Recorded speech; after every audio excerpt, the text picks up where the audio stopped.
e eu tenho a alegria, a felicidade hoje de trazer a Carol Nalon, super fera, aqui, para a gente trazer a CNV nas organizações. A gente está dando aqueles 5 minutinhos de lambuja para começar. Então, quem quiser ir falando alguma coisa, a Carol já está pondo o coraçãozinho. Carol, fale um pouquinho aqui, porque já tem gente assistindo. Aí a gente oficialmente começa em 2 minutos. Mas... Maravilha, maravilha. Boa noite a todos. Eu estou muito feliz também de estar aqui nessa live. Eu recentemente, acho que em novembro, eu estava no aeroporto indo viajar, sabe aquela passadinha na livraria do aeroporto? Aí vi lá, inovação não violenta. Aí comecei a ler, falei, tá aí, vou comprar esse livro para essa viagem. E aí li o livro, falei, poxa, que bacana, né? Até comentei com a Gorete, com a Carol, o pessoal que estava na turma da Jornada para Facilitadores de CNV, que a gente fez no ano passado. Falei, gente, que livro legal, achei massa mesmo. Compre quem está trabalhando com CNV, porque ele traz ferramentas, tá? E fiz uma foto, né? Agradecendo, Fernanda, obrigada pelo livro, me deu várias ideias, tal. Aí, para minha sorte, ela respondeu: vamos bater um papo, vamos conversar. E aí tá super legal, assim, trocar essas figurinhas com você, Fer.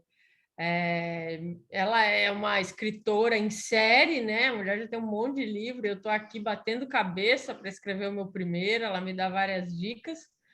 E aí, vamos trocar uma figurinha hoje aqui, né? Então, comunicação não violenta dentro das organizações. Compartilhar um pouco das experiências que a gente tem vivido e, óbvio, interagir com vocês, saber que dúvidas vocês têm, né? Quais são os desafios de vocês nesse sentido, tanto trabalhando, estou vendo ali que Marcos parece estar no horário de trabalho agora, né, Marcos? Que desafios enfrenta por aí? Que delícia, que delícia. Então, Boa vamos noite, pessoal. Boa noite, meu querido Marcos, tudo bem com você? Tudo Boa bem? noite, Marcos. Obrigado pela oportunidade. Sou entusiasta aí também do comunicação não violenta. Já fiz algumas qualificações fantásticas com a Fernanda Dutra, tenho alguns livros dela e confesso que a prática e trazer isso para o meu dia a dia é muito mais do que uma instrumentação, tá? É uma mudança de navegação dentro da estrutura mental de como lidar com as situações, consigo mesmo, e de ler, né? A leitura que a gente faz do que segue à nossa volta muda bastante também. E a gente entende que algumas circunstâncias de comunicação não violenta são construídas até como instrumento inconsciente de defesa, né? De quem constrói o ambiente e o clima organizacional. Então, eu estou sempre buscando aprender dentro desse conceito e estamos abertos aqui a discutir. Obrigado mais uma vez, Carolina, pela oportunidade de falar aqui. Obrigada. Vou começar então oficialmente aqui, Carol. Muito boa noite, agora oficialmente vamos começar a CNV Live. Temos aqui uma convidada especial, coração, Carolina Nalon. Vou falar aqui um pouquinho dela. Ela é fundadora do Instituto TIE, mediadora de conflitos, especialista Super Master Blaster de CNV, Comunicação Não Violenta, idealizadora do projeto Caminho da Comunicação Autêntica. Tem foco no seu trabalho a discussão de temas como compaixão, empatia, diversidade e privilégios. Presta consultoria para algumas das maiores empresas do país, foi convidada para fazer um TED. Aliás, seu TED é maravilhoso, eu super recomendo aqui, gente, assistam, porque ela realmente... aliás, você começa o seu TED com uma história muito legal da sua mãe, eu me identifiquei muito, achei aquilo incrível. Já vou dando esse spoilerzinho para o pessoal ficar com vontade de assistir. Então, coloquem aí, TED de Pedrado Penedo, vocês vão encontrar. Carolina, põe TED Carolina Nalon, vocês vão encontrar. Mas eu ponho aqui no link para vocês. Enfim, o currículo dela é Super Master Blaster, ela é uma baita especialista, para mim é uma honra estar com você aqui. Feliz mesmo que você está com a gente. E vou deixar a palavra para você falar um pouquinho agora. Maravilha, Fê, obrigada. Então é isso, gente. Eu sou fundadora do Instituto TIE, acabei me enveredando para esse lugar, né, de falar sobre comunicação não violenta de uma maneira completamente aleatória. Adoraria contar minha história dizendo que eu estudei a não violência e aquilo fez sentido para mim. Então, decidi viver esse ideal e, por isso, fundei o Instituto Thier. Mas a verdade é que eu estava fazendo faculdade de biologia, estava perdida na vida, me interessava por tudo, e esse era o meu problema, não era que eu não me interessava por nada, era que eu me interessava por tudo. Minha mãe falou, filha, vai fazer esse coaching aqui que acho que você vai se achar, ao invés de eu fazer o coaching sem querer cair num curso de formação em coaching. Mas lá eu conheci a psicologia positiva, aí eu comecei a escrever sobre a busca pela felicidade, o que isso tem a ver com o meio ambiente, então já foi uma coisa, assim, uma monografia que não tinha quem me orientasse na faculdade, né? Eu tive que trazer gente das ciências sociais, biólogo, uma loucura. E aí, porque eu estava nessa busca de começar a entender mais sobre o comportamento humano, uma amiga que tinha ido numa intro com o Dominique Barter, pegou o livro do Marshall Rosenberg e falou, acho que você vai gostar. E aí eu li o livro, achei o livro meio esquisito, falei, quem fala desse jeito? Se esse cara falar desse jeito comigo, não sei se eu ia achar muito legal. Mas fiquei com aquilo na cabeça e depois de um tempo falei, vou praticar isso, né? Que a Fê falou da história com a minha mãe, foi uma coisa assim, era um relacionamento, não, um dos mais importantes da minha vida, uma das pessoas que eu mais amo, e por que a gente não conseguia conversar direito, meu Deus do céu? Foi quando eu coloquei esse foco, assim, eu vou praticar. E aí eu vi que as coisas começaram a mudar, assim, e que aquilo era muito bom para mim. E aí falei, quero levar isso para outras pessoas. Então, foi isso de transformar minhas relações pessoais que me chamou para a CNV, né, e que me fez querer estar na CNV. E aí agora eu sinto que eu estou crescendo junto com a CNV. Que a CNV não é só bem, entre aspas, para as nossas relações pessoais, mas que ela tem um convite forte mesmo de transformação social, né? Da gente entender o quanto que a gente pode usar essa lente para ler o mundo e para ser parte, né? Para a gente ser ponte, para a gente ser gente que ajuda a vida de outras pessoas ficarem melhor. Né? Então, hoje, para mim, estudar assuntos como diversidade, inclusão, compaixão, privilégios, é algo que faz todo sentido e eu tenho feito esse mix dentro das organizações também, que é um ambiente desafiador, que a gente tem que entrar assim, né, com um rapport, naquela vibe de como a galera tá, e primeiro oferecer o que as pessoas querem, mas aos poucos ganhar confiança para fazer o convite. Mas será que vocês precisam de outra coisa? Né? Às vezes as pessoas querem algo, me ajuda aqui a resolver o problema rápido.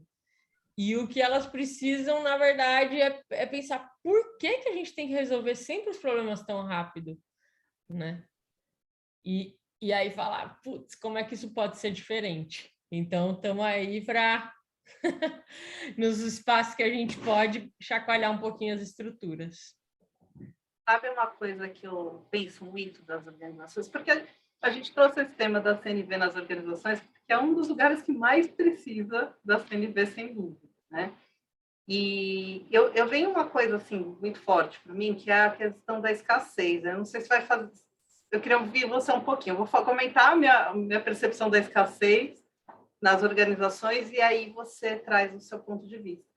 Porque a gente é criado, de certa forma, para ver o mundo escasso, né? O mercado, o mundo capitalista, ele cria isso. Eu até falo assim, a questão da escassez como estratégia de venda, beleza, não sou contra, não é isso, mas meio que isso entra no nosso modelo mental. E a escassez, ela meio que cria comportamentos assim, de uma competição exacerbada, de você querer, de egocentrismo, né? Então, tipo, eu primeiro preciso me garantir, depois eu ajudo o outro, porque não tem para todo mundo, né? Eu tenho que competir porque não tem para todo mundo, então eu tenho que ser melhor que o outro, eu tenho que ter um espaço melhor que o outro. E a escassez, ela traz uma coisa também, assim, de acúmulo de coisas, né? Tanto é que quanto mais a gente incentiva a escassez, mais aumenta o consumo. Porque eu sempre vou achar que eu nunca tenho o suficiente, que eu preciso ter mais, que eu preciso conseguir mais. E ela vai gerando mais consumo, roda mais o capitalismo. E aí, o que eu percebo, Carol, é que, assim, claro, a natureza, ela é abundante, né? Então, quanto mais a gente pratica a CNV, mais a gente vê essa coisa da colaboração. Quanto mais eu colaboro para você, você colabora para mim, nós duas crescemos, né? A gente não está aqui vendo, você é minha concorrente. Não, nós somos parceiras, a gente cresce junto, tem espaço para todo mundo. Tem essa coisa assim de eu ajudo quem precisa, porque quando eu precisar, alguém vai me ajudar também, está tudo bem, né? E tem essa questão de usar melhor os recursos que tem, porque aí a gente, inclusive, entra na não violência, inclusive, sustentável, de usar mais os recursos que tem. Essa é a minha visão da escassez. E aí, quando a gente vai para a empresa, parece que isso está tão impregnado, não de forma explícita, mas aí eu acho que a violência ela começa a acontecer de uma maneira velada, né? Então, meio que as pessoas agem nesse impulso da escassez e não percebem toda essa violência que acaba acontecendo dentro das organizações, que é onde eu mais vejo isso potencializado. Eu queria ouvir sua opinião sobre isso. Como que você enxerga esse ambiente corporativo? Se você também enxerga assim, qual que é a sua opinião? Enfim. Uhum. O próprio Marshall falava, né, o cara que sistematizou essa abordagem da comunicação não violenta, que ele já tinha feito mediação em zonas de guerra, né, conflitos de guerra, gangues de rua, enfim, e ele nunca tinha conhecido ambiente tão violento quanto o ambiente corporativo. Justamente por isso que você disse de ser uma violência silenciosa. Então, aqui a gente tem que ser profissional, entendeu? A gente não fala sobre sentimentos, quem for o mais profissional vai se dar melhor, e então todo mundo guarda, né? Aquele monte de ressentimento. Embora eu acho que, na verdade, cada vez mais está bem escancarada assim, a violência, né? Que não é tão silenciosa assim. Tipo, uma das pessoas que trabalha comigo, a Ju, ela falou que ela teve um trabalho que, tipo, quando ela começou como estagiária, todos os estagiários tinham que fazer um trabalho, e aí o chefe dela chegou, olhou para o trabalho dela e falou assim: ó, da fulana tá muito melhor, hein? Melhor você correr aí, tipo, desse jeito, sabe? Recentemente a gente teve aquele cara, aquele CEO que chamou um monte de gente numa reunião de Zoom e falou: se você está aqui nessa reunião do Zoom, né, que você vai ser desligado e tal. Então, eu acho que o ambiente de trabalho, ele reflete dificuldades nossas. Só que essas dificuldades elas ficam mais complexas por conta do contrato de trabalho, né? Esses dias um amigo meu, o Eduardo Amur, ele escreveu um texto que eu falei, caraca! Ele falou que ele estava sentado num voo e tinha um cara do lado que estava assim enchendo a paciência, falando um monte de coisa. Ele não aguentava mais o cara, mas ele via o comissário de bordo vir conversar com o cara com um sorriso no rosto, tá? Ele falou, cara, não é possível que esse cara não tá de saco cheio com esse daqui. Mas o dinheiro que ele recebe, ele é obrigado a ser simpático com uma pessoa que tá enchendo o saco dele. Pensa isso, como a gente fala assim, não, o cliente tem a razão, isso tem que acontecer. E eu acho que todos esses acordos de trabalho, eles acabam criando esse ambiente que você falou de escassez, que eu acho que é melhor traduzido por um sentimento de medo, né? O medo que a gente sente de ficar sem trabalho, o medo que a gente sente de não pertencer a um ambiente, o medo que a gente sente em ser excluído, né?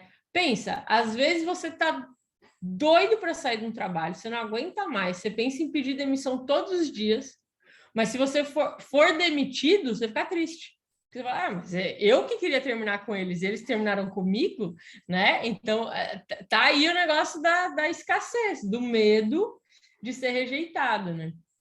E eu acho que nós, seres humanos, a gente vive um ciclo de raiva, culpa, vergonha, raiva, culpa, vergonha, e a gente faz isso na nossa vida, e aí a gente leva isso para o ambiente de trabalho com uma capinha, tentando colocar uma capinha de que a gente está sendo profissional, né? Então, percebe quando você fica com raiva, o que é que dá vontade de fazer? A primeira coisa que a gente faz quando a gente está com raiva é assim, quem fez isso? Alguém, né? Que às vezes pode até ser a gente mesmo, mas em geral, quem fez isso? Quem é o culpado por isso, né? E aí a gente culpabiliza alguém. Eu tô nervosa porque você fez tal coisa. Você tem que mudar. Quando uma pessoa é culpabilizada de algo que ela faz ruim, ela sente vergonha, né? Pô, tô envergonhada aqui de ter sido culpada por esse erro, de ter sido culpada por ter feito tal coisa. E quando a gente está envergonhado, a gente quer envergonhar quem envergonhou a gente. Quando a gente está envergonhado, a gente não está no nosso melhor. E eu acho, Fê, que esse ciclo todo, né, de sentimentos tóxicos, esse medo que permeia tudo isso, aumenta essa sensação de escassez, porque eu não estou me sentindo num ambiente seguro, abundante, que eu posso confiar que vão cuidar de mim. É a famosa segurança psicológica, né? Que ainda bem que é um termo que está ficando famoso, mas que está faltando bastante, né? Quando eu engravidei, eu estou já há 15 anos como consultora, mas quando eu trabalhava ainda em empresa, eu engravidei a primeira vez, tem aquela sensação, vou ficar 5 meses fora, né? E aí eu pensei comigo, eu estou até falando essa questão da escassez, como era uma coisa que eu sempre provocava mesmo em mim, eu falei, não, claro que eu senti medo, né? Estou sendo super sincera, claro que eu senti medo. Mas eu pensei comigo, é um momento muito importante para mim, eu quero ficar em paz com a minha bebê, né?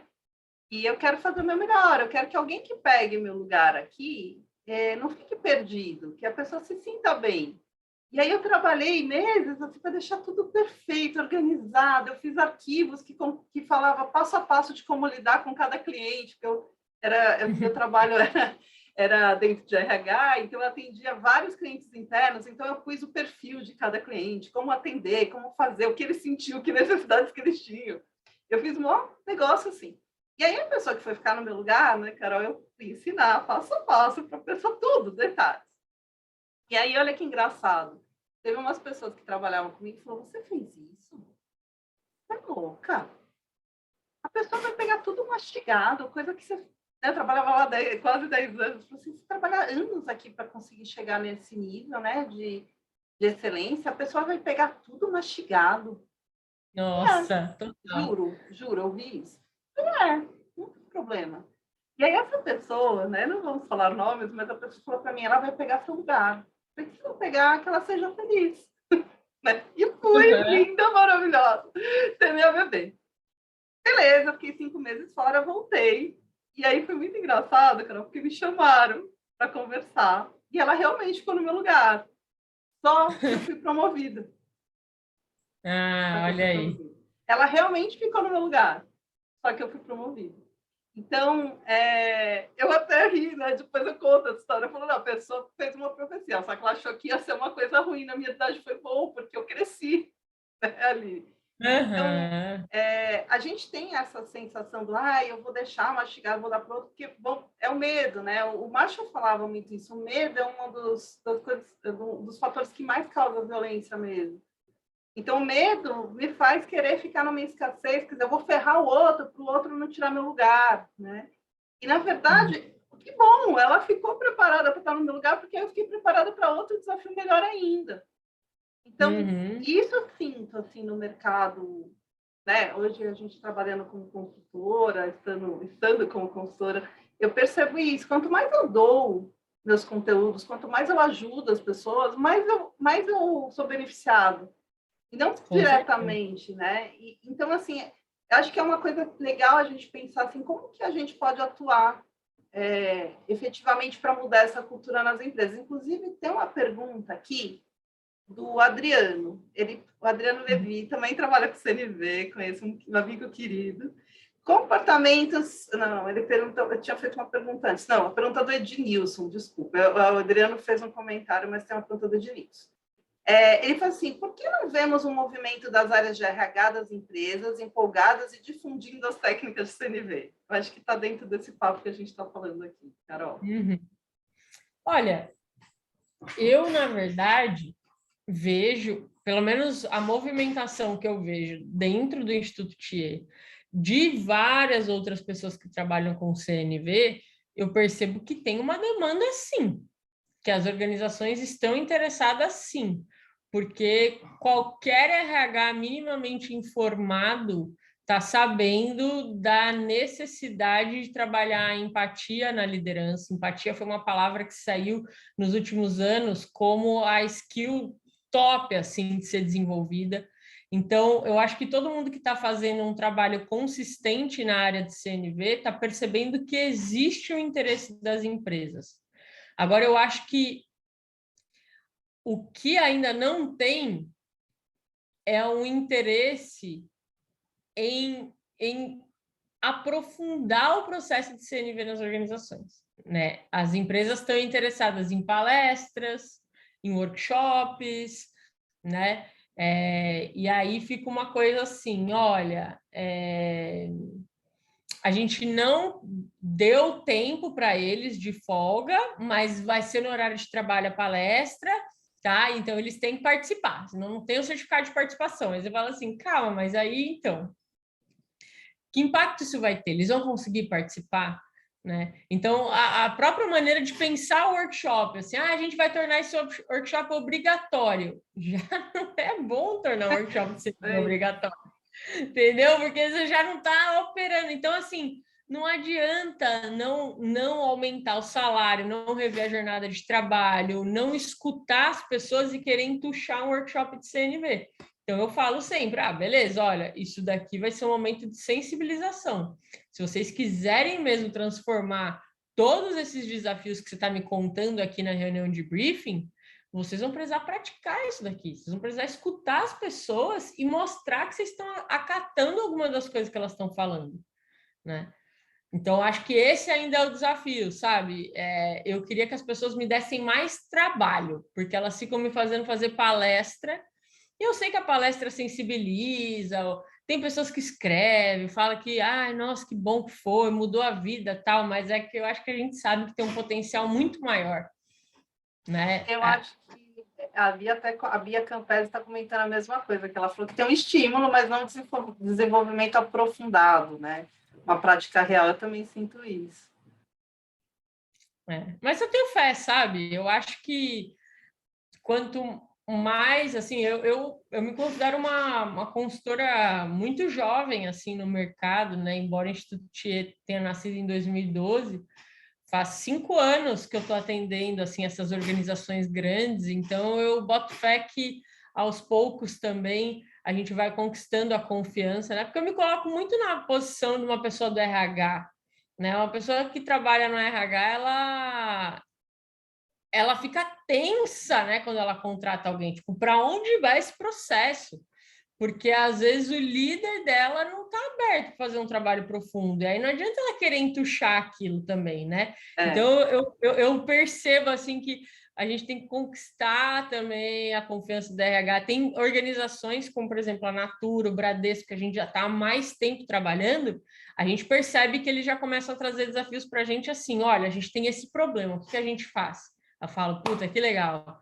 Então, acho que vai da gente, da galera da CNV, fazer um trabalho sério com o CNV, né? Não ficar fazendo, é a cura milagrosa, usa esses 4 passos e dê feedbacks, né? Porque daí a gente vai conquistando o espaço de verdade, né?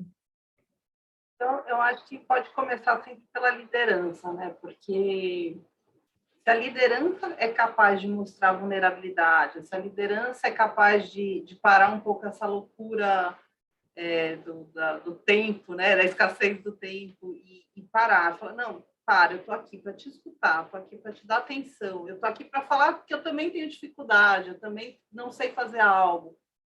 Quando a liderança começa a agir assim, eu acho que, de certa forma, vai criando, as pessoas vão se sentindo mais à vontade, vão tirando essa coisa que fica, né, do não posso errar, não posso... eu acho que começa muito na liderança.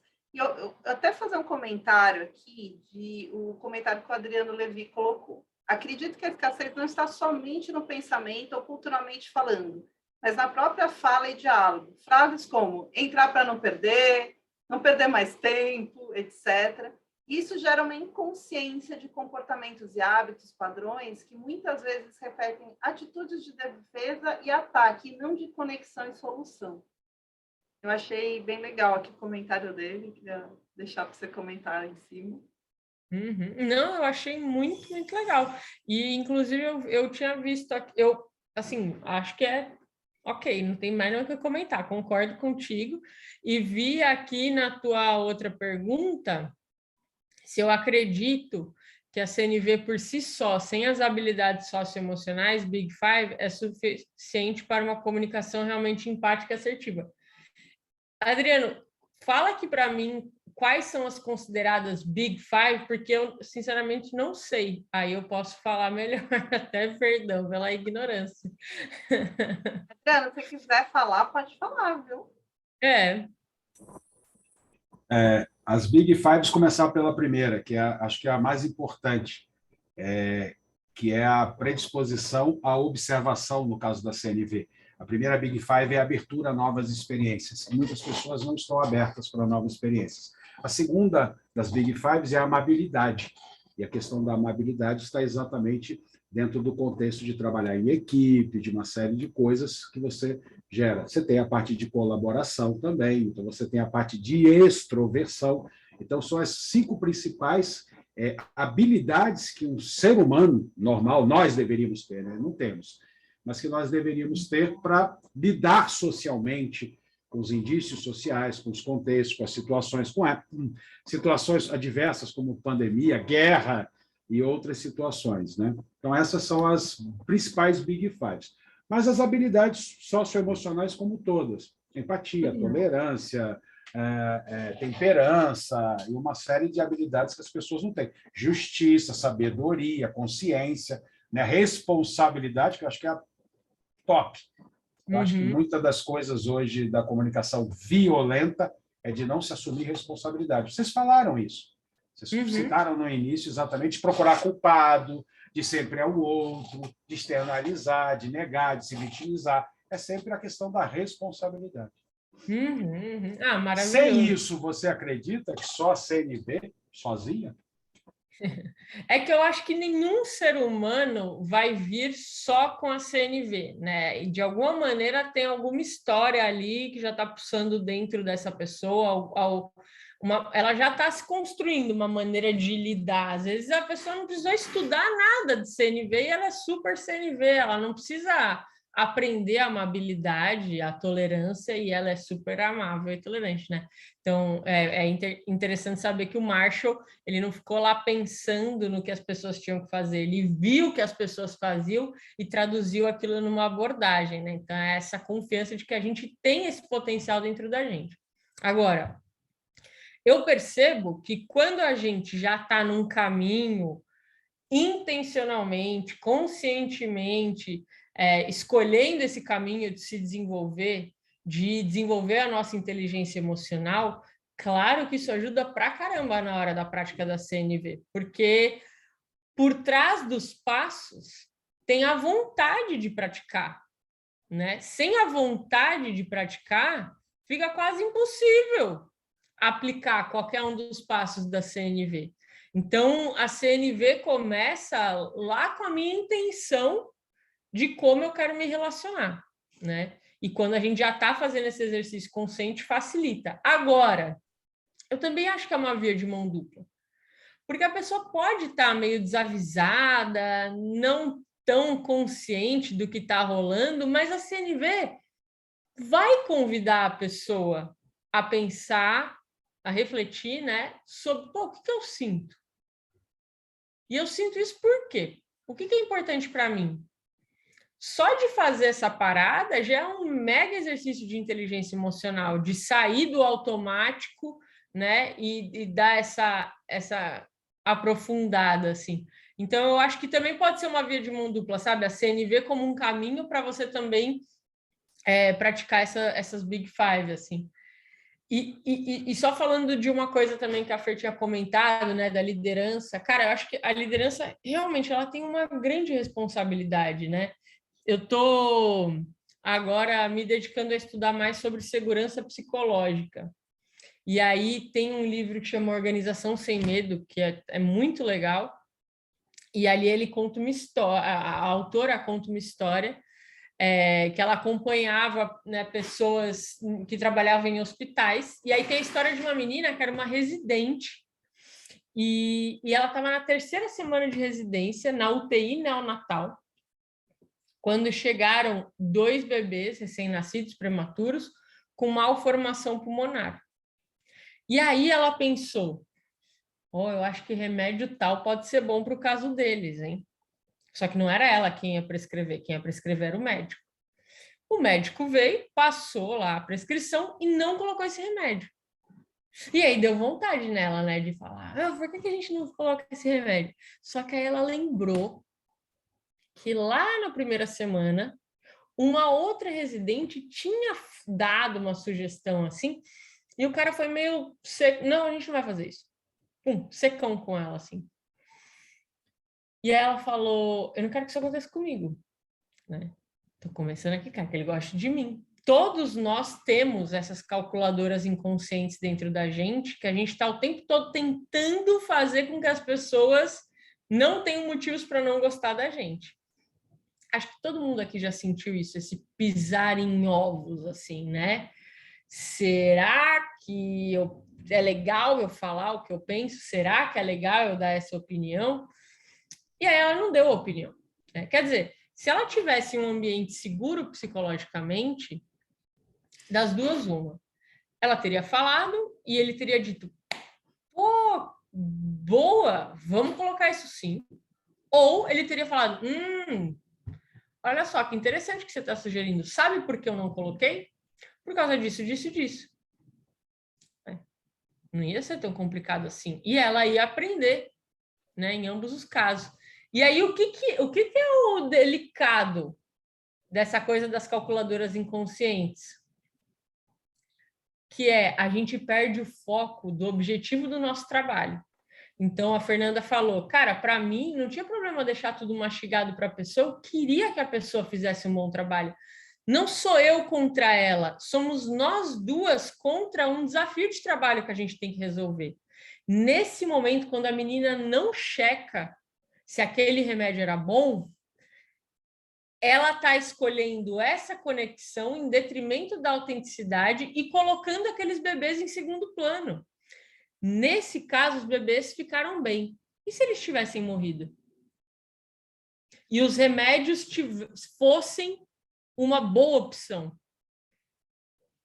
Então, quer dizer, veja, a maneira como a liderança estava se comportando ali inibiu. Mas, de alguma maneira, dadas as devidas proporções, tá? Porque a gente sabe o impacto que a hierarquia tem, então não estou falando de uma questão de isometria de poder, mas dadas essas devidas proporções, ela também era responsável pela manutenção da vida daquelas crianças. A Fernanda era responsável pela entrega de resultado da organização. Então, às vezes, a gente se perde disso por conta dessas calculadoras inconscientes. E todos nós somos responsáveis pela construção desse ambiente seguro psicologicamente, né? Agora, não é fácil. Por quê? Porque o nosso modo default, assim, é gostar de quem é parecido com a gente. É gostar de quem gosta de coisas parecidas com a gente. É gostar de quem concorda com a gente. E a gente precisa normalizar o ambiente de trabalho ser um ambiente de debate, de abertura, de discussão, de discórdia.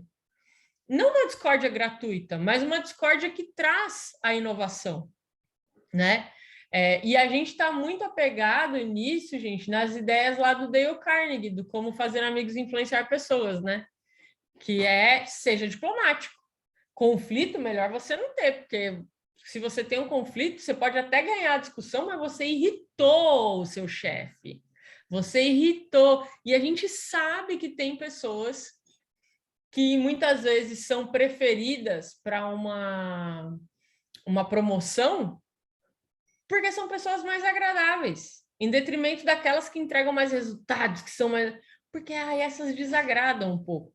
Então, a gente tem que ressignificar o conflito. De olhar as pessoas que são corajosas o suficiente para trazerem conflitos, né, para o ambiente de trabalho e valorizar aquelas pessoas enquanto um colega de trabalho. Sabe? Valorizar essa pessoa na nossa equipe. De novo, não é a pessoa que vai pegar conflito à toa, que vai problematizar tudo, não é isso. Mas a pessoa que tem coragem, sabe? Tipo, essa batalha aqui é importante, eu quero trazer para a gente discutir. Isso é importantíssimo, principalmente no momento de mundo que a gente vive, porque Dale Carnegie escreveu o livro dele lá em 1936. A gente está em 2022. Ninguém aguenta mais corrupção, ninguém aguenta mais desastres ambientais, ninguém aguenta mais as empresas fazendo um monte de cagada, como se elas não soubessem que isso fosse acontecer. Elas sabem, mas elas precisam fazer alguma coisa em relação a isso, né? E para isso a gente vai ter que valorizar quem sinaliza os conflitos que são importantes. Pegar uma carona com o que você falou. Primeiro, assim, para quem não sabe, o ambiente de segurança psicológica exige que as pessoas sejam que elas tenham a autenticidade de ser o que elas são, se sintam confortáveis de ser o que elas são e se sintam confortáveis de ser vulneráveis. Tem um estudo, Carol, que é do Richard Hackman. Ele é um professor, pesquisador de Harvard, e ele fala muito de tornar as equipes mais autogerenciáveis, que tem muito, muito a ver com criar ambientes de segurança psicológica.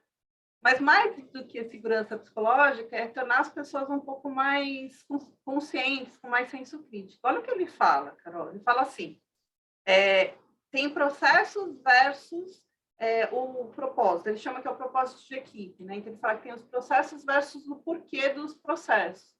Então, ele fala assim, quando as pessoas atuam em empresas pequenas, né? Por exemplo, que não tem os procedimentos muito certos e também é muito menos porque tem o procedimento. Então, ele fala que é uma anarquia, cada caso é um caso. Aí ele fala, que aí é o ponto que eu quero chegar, né? Ele fala que tem empresas que os procedimentos são muito bem estruturados. Então, assim, a maioria das empresas que a gente permeia são procedimentos bem estruturados, regras bem estruturadas. E ele falou, não tem nada de errado em seguir os procedimentos e as normas, né? Só que, às vezes, as pessoas seguem aquilo, mas elas não sabem por que existe aquele procedimento. Então, elas se tornam robotizadas. E ele fala que isso faz com que crie pessoas que ele chama de pessoas desligadas. E às vezes, e aí ele fala que tem esse quadrante, e às vezes a pessoa até sabe o porquê do procedimento, mas o meio, o sistema não permite que ela tenha, que é o que você trouxe agora. Eu tenho um senso crítico, eu vejo que isso não está funcionando, eu vou falar, só que o ambiente não tem essa segurança psicológica, então eu me torno a pessoa que está criticando o meio, eu me torno a pessoa chata que quer mudar o procedimento, a pessoa que está causando problema. Então, o sistema me consome, por isso que ele chama de desperdício de talento. E aí ele fala que o autogerenciável é aquela pessoa que encontra o porquê nos processos. E se um processo não fizer sentido, ela vai ter o senso crítico de mostrar para as outras pessoas, olha, não está funcionando. Mas sem perder esse porquê, a gente pode mudar. Então, assim, para ficar mais didático, né, assim, tem um exemplo positivo e um negativo, assim, que eu vi. O positivo posso até falar. Por exemplo, nas autopistas, quando você para num pedágio, né, você não pode ir no banheiro. Eu já tentei ir no banheiro no pedágio, né? Não deixa. Eu nunca entendi por quê. Agora, depois que eu entrei numa empresa, eu entendi. Esse é um exemplo positivo, por isso que eu posso falar de boa, né? Então, por que não pode usar o banheiro? Porque eles ficam vulneráveis para assaltos, eles já foram muito assaltados. Então, aí, usando o que o Richard Hackman fala, é assim, Por que tem esse procedimento? Porque é uma questão de segurança, de vulnerabilidade nesse sentido. Chega uma pessoa grávida, chega uma pessoa de idade, chega uma pessoa passando mal. Então, olha, o procedimento é esse, senhora. Você vai ter que andar mais 10 quilômetros para achar um banheiro? Oi, né? Então, eles têm eles trabalham muito essa questão, que é super positivo, de tornar as pessoas mais autogerenciáveis. E aí eles me falaram, assim, quando acontece isso, a gente pensa, se o porquê do procedimento é a segurança, então a gente vai abrir uma exceção para essa pessoa, mas sem perder o porquê. Então, vai um segurança, acompanha a pessoa até o banheiro, espera do lado de fora e volta até o carro da pessoa. E está resolvido, né? Agora, o que a gente vê no dia a dia nas empresas, que agora é o gancho que eu quero pegar com você, né? Por não ter um ambiente de segurança psicológica, as pessoas falam, poxa, eu percebi que esse procedimento não está fazendo sentido nenhum, que seja para um cliente, para um funcionário. Eu já percebi que o mundo mudou e que esse procedimento não está fazendo sentido. Eu sei o porquê que tem aquele procedimento, eu consigo ter a criticidade de trazer uma outra solução, de provocar uma outra solução, mas eu não vou falar porque eu vou ser a pessoa que está contra o sistema ou que está causando problema e que não vou ser querida depois para crescer aqui dentro. E as pessoas não falam. Elas sabem que aquilo não é o melhor caminho, elas sabem um caminho melhor, mas elas simplesmente falam, é assim mesmo, não tem o que fazer. Né? Mas muito por causa dessa coisa que você falou, da segurança psicológica. Por isso que eu, às vezes, falo que mais do que os 4 passos, é bom a gente fazer os 5 passos da CNV, que é a gente poder falar um pouco da nossa intenção e dos nossos receios antes de propor alguma coisa. Porque olha só a diferença que faz, eu só falar assim, gente, faz muito tempo que a gente está usando esse processo, eu entendo por que isso acontece, mas eu acho que a gente vai conseguir atingir esse objetivo se a gente mudar. Então, o que vocês acham? A gente pode mudar? Isso é um apontamento alinhado com a CNV que eu posso fazer, né? Ali pelos 4 passos. Agora, e se eu colocar o 5º passo, que é a intenção? Falar, gente, eu queria falar sobre esse processo. E isso é uma coisa difícil para mim falar, porque eu sei que a gente já opera dessa maneira, eu sei que a gente tem vários problemas para resolver, e eu não queria ficar como a pessoa que é a pessoa chata, que parece que está querendo atrapalhar, trazendo essa mudança. É muito importante para mim que vocês tenham a clareza de que essa minha sugestão está partindo de um lugar de quem quer ajudar o nosso trabalho. E aí falar, eu entendo o processo é feito dessa maneira por conta disso, o que eu vejo de oportunidade é isso, vocês estão a fim de debater? Pode ser, né? Então, de deixar claro mesmo, sabe, os receios que a gente tem ao ter cada uma dessas conversas. Eu acho que isso ajuda até a gente ficar mais confiante, assim, de falar. É isso mesmo, Gorete, revelar a intenção. Vocês estão prontos para isso? Isso aí. Gustavo está perguntando, sim, está gravado, está no Facebook também, está em tudo quanto eu vou colocar aqui no chat o canal que vai ficar, a gravação, vai estar sim. A Gorete falou, vocês estão prontos para isso? Você já respondeu. Tem uns comentários legais, eu vou fazer aqui, vou ler, na verdade, eu não vou fazer. Gente, agora a gente já deu uma palhinha também, fiquem à vontade de fazer perguntas. Que aí já escrevi aqui para eles isso. Ah, já? Olha só, quais as principais resistências que você vê nas pessoas e nas organizações em praticar e aplicar a CNV? Olha, nas organizações, eu acho que é uma confusão de que a CNV você vai concordar com os outros, né? E que a empatia você vai fazer tudo que o outro quer. Então, teve uma vez que a gente estava num banco e aí um cara falou assim, não, meu problema é que eu sou empático demais. A gente, sério? O que aconteceu que você tem tanta empatia, né? Conta pra gente. Aí falou, olha, eu tô esperando de um fornecedor uma coisa. Eu pedi uma coisa, o fornecedor não me entregou. Aí, eu pedi de novo, mandei um e-mail detalhando melhor o que eu queria e pedi novamente. Aí eu liguei lá, expliquei o que eu precisava, tal, e eles não entregaram ainda, sabe? Então eu tô sendo empático demais. Aí eu falei, entendi.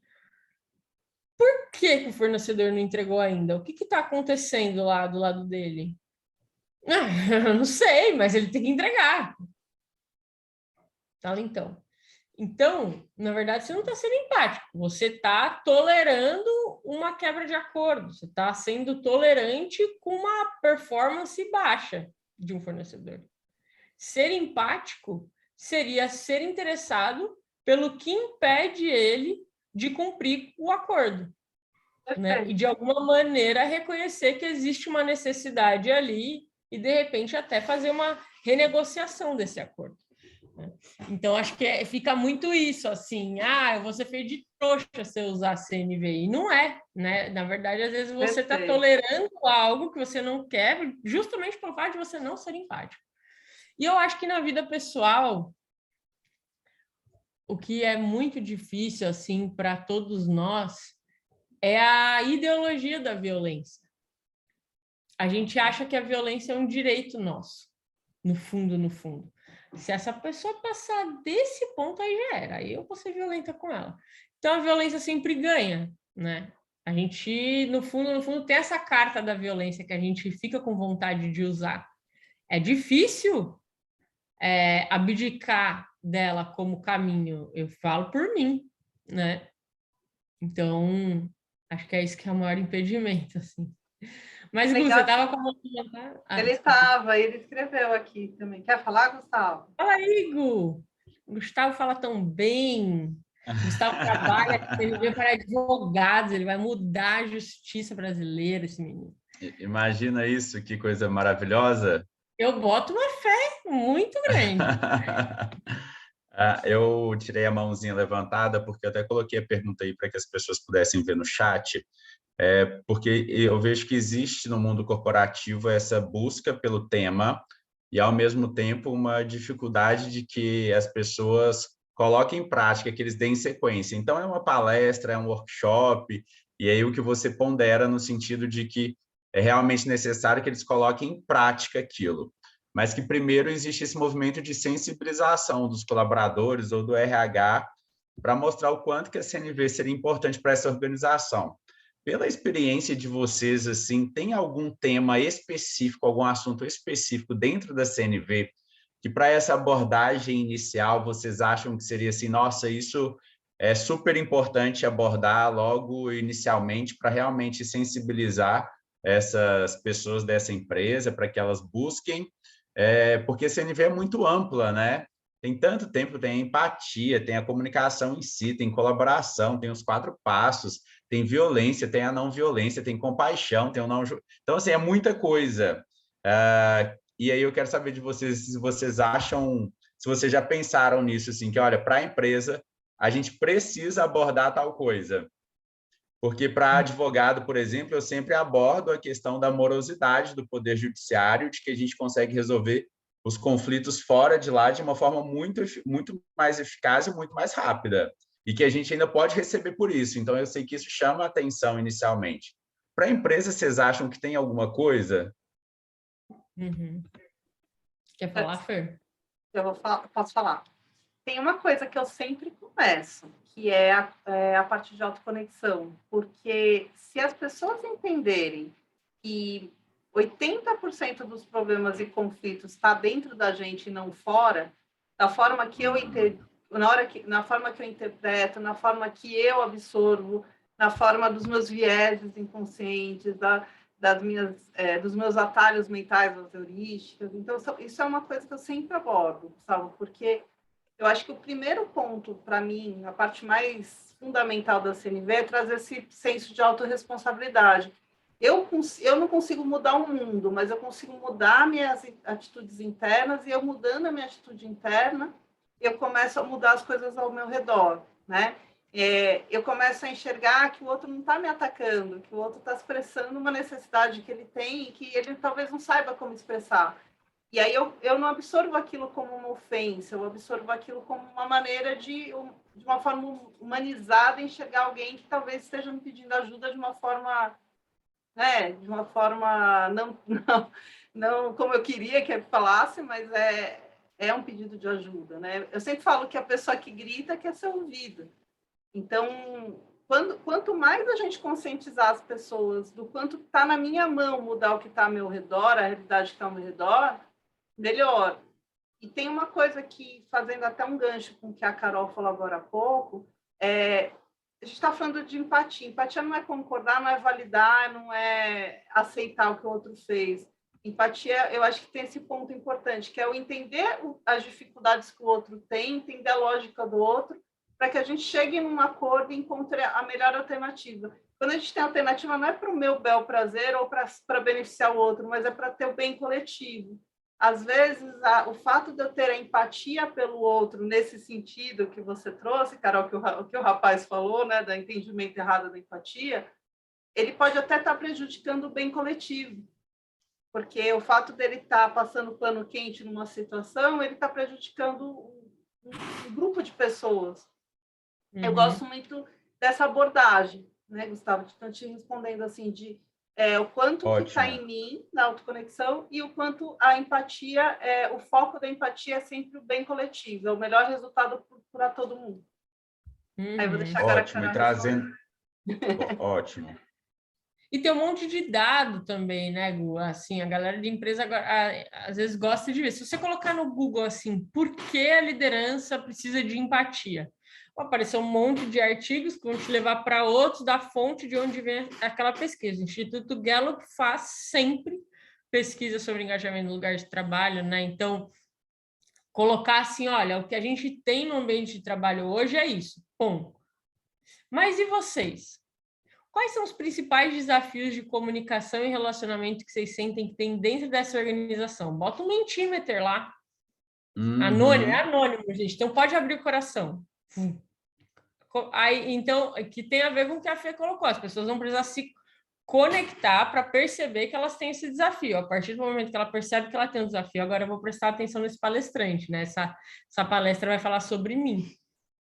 Então, eu gosto muito disso, assim, pensa dados e fatos sobre aquele ambiente, e é muito legal o que você faz, assim, porque, né, o Gu, ele trabalha com ambiente jurídico, então ele sabe especificamente daquele ambiente. Idealmente, a gente faria isso sempre, né, a depender de onde a gente vai estar. E tem também, você pode fazer uma reunião de briefing e muitas vezes pegar uma pesquisa que eles fizeram recentemente. Tipo, eu acho que 50% dos nossos clientes se tornaram nossos clientes porque eles rodaram uma pesquisa e viram que a comunicação está bem ruim. Então, você também traz aquilo e fala, ó, vocês aqui já falaram nessa pesquisa, que vocês querem melhorar isso, isso e isso. E aí eu já coloco ali na resposta para o Ednilson, que é como medir o resultado de um programa de CNV na organização. E eu acho que as pesquisas são uma maneira, né? Então, você tem uma pesquisa antes do programa, uma pesquisa depois.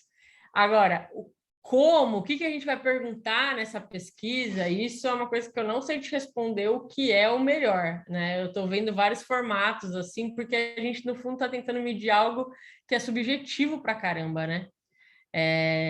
Não é só de 0 a 10 quanto você avalia esse treinamento, é o quanto as pessoas se sentem mais seguras, o quanto que você está colocando mais a sua opinião, o quanto que você se sente mais pertencente a esse ambiente, né? Então, acho que as perguntas têm que ir meio por aí, e aí eu mesmo ainda tenho que amadurecer mais nesse sentido. Eu não sei como é que a Fer faz, se utiliza algo. Tem um case legal, assim, teve uma empresa que contratou treinamento de CNV para a empresa inteira, mas a gente fez um piloto pelo NPS.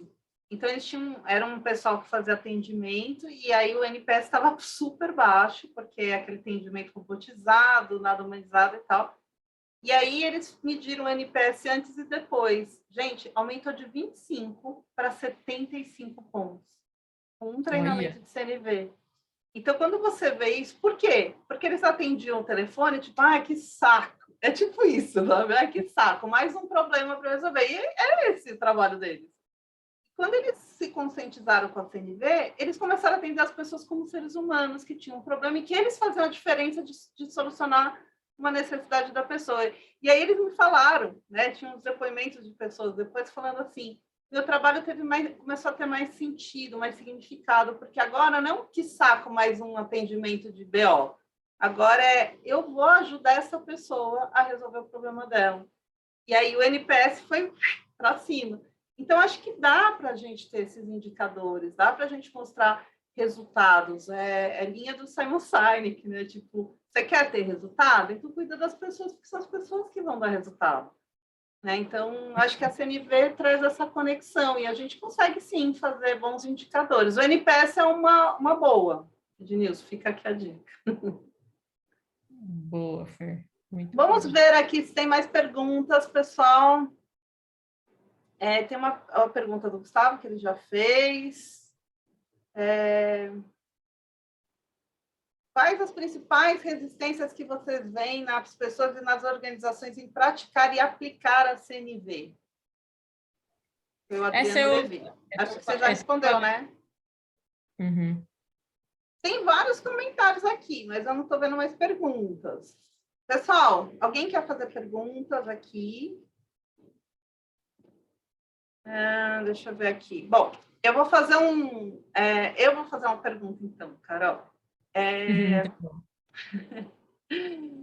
Quando você trabalha segurança psicológica nas organizações, o que você sugere? Qual que é os passos qual que é o procedimento para a gente mudar um pouco mais esses ambientes, para as pessoas se sentirem mais seguras psicologicamente, para que é uma mudança de cultura, né? Então, eu queria ouvir um pouquinho de você. Como que você tem trabalhado isso? O que você acha? O que você recomenda? Enfim, de boas práticas.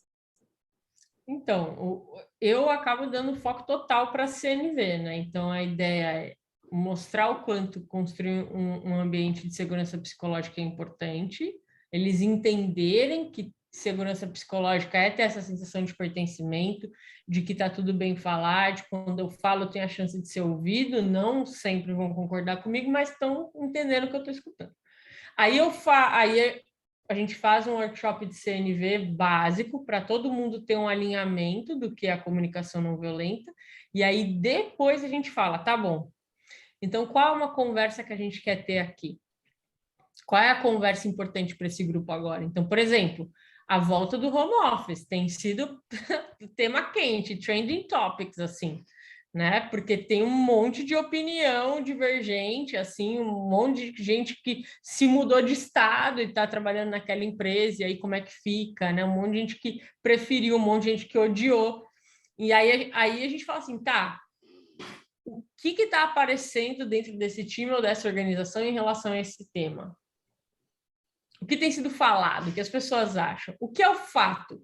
O fato é que às vezes a gente marca uma reunião, tem 3 pessoas ao vivo e uma pessoa online. E a pessoa que está online fica se sentindo super constrangida, né? Parece que não está ali junto com o time. E a gente vai pegando vários fatos, que sentimentos tem aqui, e a gente olha e fala assim, olha os sentimentos que a gente está vivendo em relação a essa situação. A gente gostaria que fosse diferente? Que sentimentos a gente gostaria de ter agora? E esses sentimentos estão ligados a uma necessidade de vocês. Quais necessidades? E aí, se tivessem pedidos que a gente pudesse fazer uns para os outros nesse momento de transição, qual seria?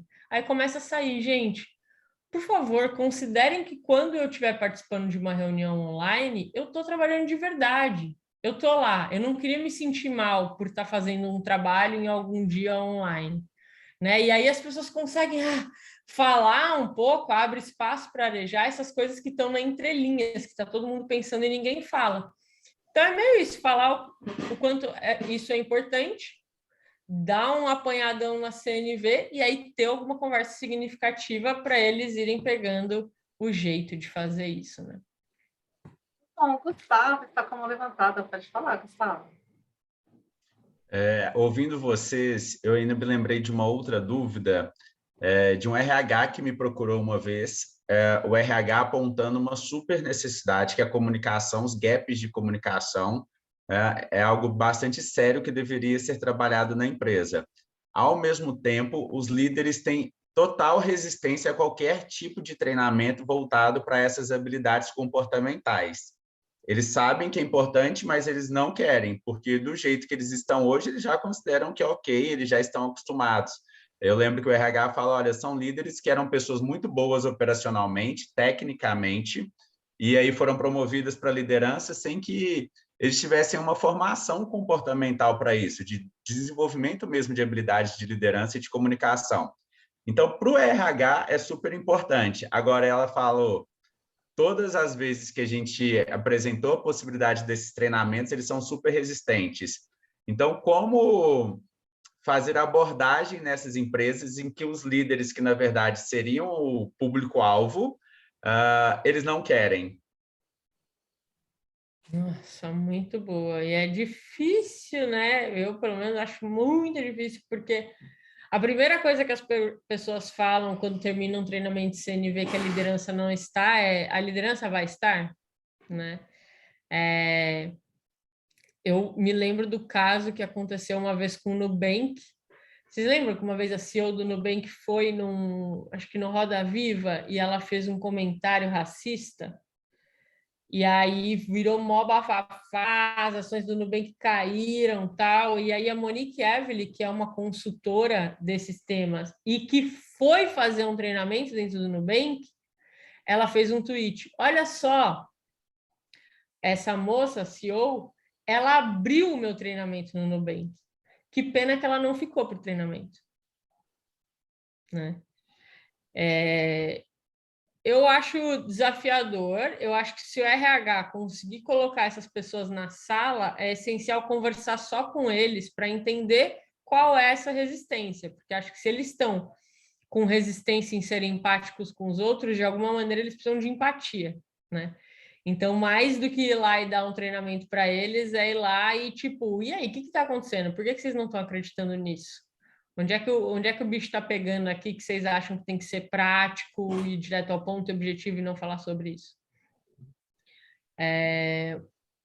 Então, é tentar cavar essa oportunidade, assim, sabe? Mas eu compartilho, assim, de achar muito desafiador, Gu, quando é assim. Agora, uma coisa boa é que cada vez mais eu tô vendo que pelo menos fingir a liderança tá tentando, entendeu? Tipo, pode Isso até é verdade. Isso é verdade. Carol, respondendo para você também, Gustavo, eu vou contar uma história para vocês. Uma vez eu estava dando um treinamento, estava o CEO, tinha os diretores e os gerentes. E aí é aquela coisa, né? Eles não acreditam, mas tipo, tem que ir. Eu não lembro qual que foi a quebra de gelo que eu perguntei. Foi alguma coisa assim, sabe, de expectativa. Eu não lembro agora o que foi, mas juro para vocês, o cara sentou assim, ó. Aí ele, na hora dele falar, ele falou com essa cara assim: eu tenho 30 anos de empresa, sou diretora aqui, sou formada em Harvard. Hoje eu lembro disso. Não tem expectativa nenhuma para esse treinamento aí. Assim, aí eu pensei comigo, né? Se fosse outra época da minha vida, eu ia falar assim: nossa, que agressivo. Eu pensei naquilo, né? Usando a CNV empaticamente, que eu acho que a Carol falou, agora é isso, eles precisam da empatia. Na hora eu fiz um exercício empático, me baixou um macho, Rosenberg, assim, né? Ele quer comunicar com isso, né? Qual que é a necessidade que ele tem ali? E ali, naquele momento, eu senti uma coisa assim, do tipo, se me mandaram para um curso de comportamental, de comunicação não violenta, é porque acham que talvez eu precise disso, e eu quero provar que eu não preciso disso. Em algum momento me pareceu algo assim. E eu falei, ok, tudo bem. Aí eu falei, eu entrei na onda. Eu falei, que legal, você é formado em Harvard, que bacana. Eu quebrei o gelo com ele. Porque ele foi super agressivo, mas eu entrei tipo, nossa, que legal. Poxa, depois a gente tem que trocar figurinha. E aí a gente passou, foi para outra e tal. E aí a gente fez o treinamento, eu levei um jogo. E aí, no final do treinamento, Gustavo, ele ficou, porque a gente saca, né? A pessoa vai embora e fica, a pessoa vai ficando, porque ela quer conversar com você sem ninguém tá ouvindo, né? Aí ele veio assim no final, queria te falar, primeiro eu queria te agradecer que você realmente me surpreendeu. O dia foi maravilhoso, superou minhas expectativas, foi muito bom o seu treinamento. E eu queria pedir desculpas, porque eu acho que eu fui agressivo com você no começo. Falei, não, de forma alguma. De forma alguma. Era a sua expressão naquele momento, era o que você estava sentindo, tá tudo bem. E aí ele ficou, sabe, ele mudou, ele quebrou, assim. Então, eu acho que, sim, tem todos esses paradigmas, tem todas as suas dificuldades, mas é simplesmente deixar natural, deixar fluir, não ver aquilo como agressão, mas ver como uma comunicação, uma expressão de algo que a pessoa, de repente, tem uma necessidade que não está sendo atendida mesmo. Né? Esse caso foi engraçado, porque ele foi bem agressivo. Eu falei, nossa, que legal! Então, acho que é um pouco disso. A gente praticar a CNV ali na sala de aula mesmo. Né? Acho que a gente começa dando esse exemplo mesmo. Gente, estamos assim com o tempo super estourado. Eu queria ficar aqui a noite inteira com a Carol, porque ela é uma querida, de verdade. Carol, eu quero muito expressar minha gratidão por você estar aqui na live com a gente. Eu fico muito feliz de ter feito essa conexão com você, que a gente faça muitas coisas em parceria, a gente tem um propósito em comum, que isso seja para o bem de todos, né? Eu quero te agradecer imensamente. Vou te deixar a palavra final para a gente fechar a live aqui. Quero agradecer todas as pessoas que estão aqui, esse horário da noite, acompanhando a gente. Pessoas queridíssimas, estou vendo umas carinhas aqui queridíssimas. E, enfim, eu quero deixar o meu super, super beijo carinhoso para todo mundo, especial para você, Carol, e vou deixar você fazer a palavra final para a gente fechar aqui a live. Obrigada. Foi um prazer, passou voando para mim, espero que para vocês também. Também amei ver os rostinhos conhecidos aqui. Obrigada, gente, por terem vindo. Também as pessoas que eu não conheci, da gente ter essa troca. Não sei se eu posso falar, Fer, que em breve vai ter o curso. Posso falar aqui? Pode, faça propaganda. Tá, então, para quem não me conhecia ainda e de repente se interessa em seguir comigo, fazer um curso comigo, muito em breve eu vou abrir as inscrições para o Caminho da Comunicação Autêntica. É um curso de 2 meses de duração. E eu tenho uma lista de espera, né? Uma lista de pré-inscritos, que aí as pessoas que estiverem nessa lista eu entro em contato por WhatsApp diretamente e as pessoas ganham um desconto. Então fica aí o convite para quem quiser seguir comigo. E se não seguir no curso, tem um monte de material gratuito aí pela internet, assistam a TED que a Fernanda falou e a gente segue espalhando a CNV por aí. Fer, espero que a gente siga mesmo, viu? Muito obrigada pelo convite, prazer enorme.